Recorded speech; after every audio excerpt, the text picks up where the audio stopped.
Bonjour et bienvenue à toutes et à tous dans votre moment de positivité, la pause pendant laquelle vos problématiques d'entreprise se transforment en solutions. Je suis Julia de Adocom Formation et je serai une fois de plus à vos côtés dans ce nouvel épisode. J'espère que vous allez bien et que votre début d'année a été synonyme de réussite. Aujourd'hui, on va parler d'un sujet qui prend de plus en plus d'importance dans le monde du travail, les gestes et postures. Plus précisément, nous allons nous intéresser aux troubles musculo-squelettiques, plus connus sous le nom de TMS, qui peuvent être causés par de mauvaises habitudes gestuelles. Mais comme toujours, je ne serai pas seule puisqu'aujourd'hui je serai accompagnée de Marie-Josée. Bonjour Marie-Josée. Bonjour Julien, Comment ça va? ça va très bien. Merci d'avoir accepté mon invitation pour le podcast.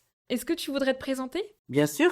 Alors je suis Marie-Josée Criot, je suis formatrice dans le domaine des risques professionnels depuis 15 ans à peu près. Je propose des formations sauveteurs secouristes du travail dans les entreprises, le geste et posture qui se développent beaucoup pour éviter tous les troubles musculo-squelettiques et le travail sur écran puisque on en pourrait penser que le geste et posture n'est consacré qu'aux salariés qui sont amenés à soulever des charges lourdes, mais être statique à un bureau devant un écran, c'est aussi un problème et ça peut engendrer des TMS. Alors justement, qu'est-ce que tu considères être une bonne posture au travail et pourquoi c'est important d'en avoir une au quotidien? C'est important d'adopter les bonnes postures puisque on s'aperçoit que le salarié pense que s'il travaille vite, il travaille bien et c'est souvent au détriment de sa morphologie et il a souvent des contraintes posturales et ce sont ces fameuses contraintes posturales qui vont engendrer des douleurs, voire des incapacités temporaires ou permanentes. Et ça engendre des arrêts de travail et donc un coût pour les entreprises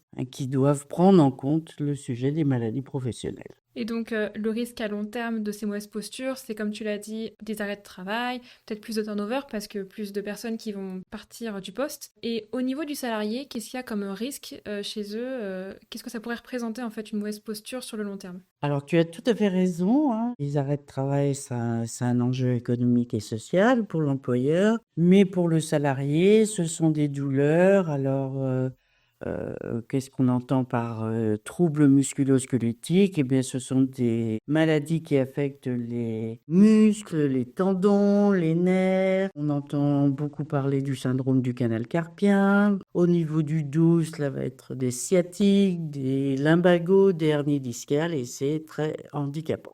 Qu'est-ce que c'est une maladie professionnelle justement? Alors, la définition est complète. Le Code du travail dit qu'une maladie est professionnelle si elle est la conséquence directe de l'exposition d'un travailleur à un risque physique, chimique, biologique ou résulte des conditions dans lesquelles il exerce son activité professionnelle. Ça veut bien dire que ces troubles musculo-squelettiques sont dus majoritairement à l'activité professionnelle.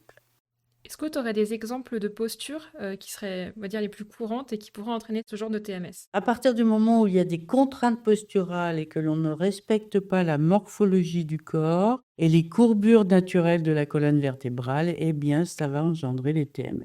C'est vrai qu'on entend beaucoup parler des TMS qu'on a par exemple à l'usine ou les caissières qui ont toujours le même mouvement répétitif à la fin de la journée, elles ont soulevé 5 tonnes. Est-ce que les bureaux aussi sont touchés et comment ça se passe au niveau en fait des TMS pour les employés de bureau? Alors, la demande est très forte pour le travail sur écran, puisqu'on s'est aperçu que les salariés qui étaient plus statiques à un bureau et qui n'étaient pas bien positionnés, soit les salariés sur leur fauteuil, soit parce que l'écran n'est pas à bonne hauteur. Et donc là, ça va être plus les cervicales qui vont être touchées.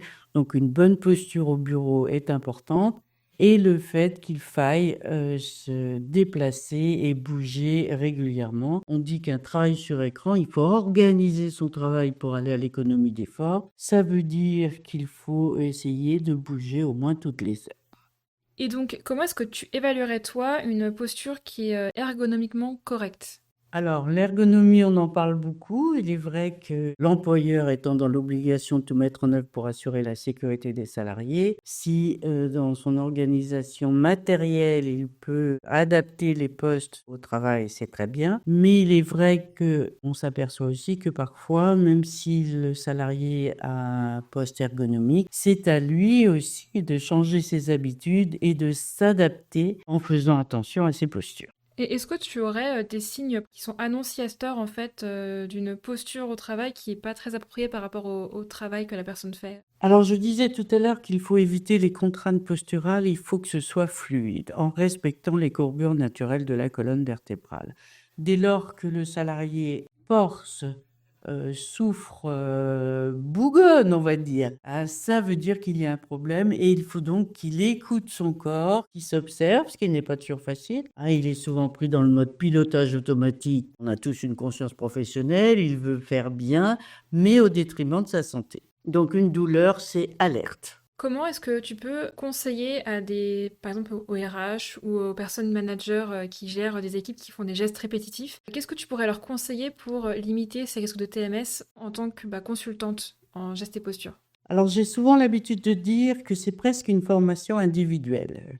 L'intérêt dans ce genre de formation, la manière dont je le propose, c'est qu'on a une petite partie théorie pour voir un petit peu l'anatomie du corps humain, avec des diapositives qui sont très parlantes et qui montrent bien l'intérêt de changer ses habitudes, ce qui n'est pas facile. Et ensuite, nous allons, sur tous les postes, on va dire, hein, de manière à ce que je demande aux salariés de travailler pour l'observer, puisque ça va dépendre aussi de sa morphologie, de ses pathologies, hein. Je n'aurai pas les mêmes conseils pour un salarié qui a des pathologies, qui est grand par rapport à un autre, à son collègue qui n'a pas du tout la même morphologie, et puis les mêmes habitudes. On peut faire un même travail, mais pas le faire de la même manière. Donc, c'est presque une formation individuelle. C'est ça l'intérêt.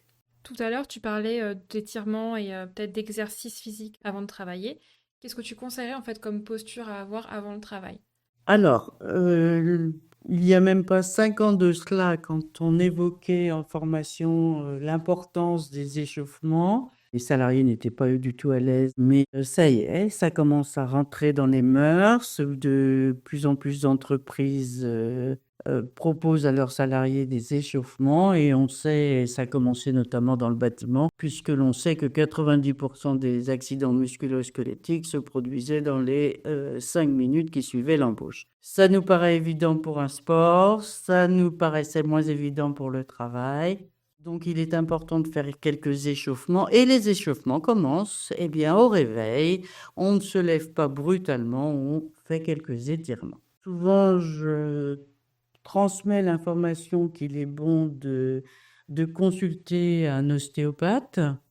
Et c'est lui qui va être plus en mesure, en fonction de la description du poste que va lui faire son patient, de donner des petits conseils. Mais sinon, il y a des petites vidéos qui sont très intéressantes sur les échauffements.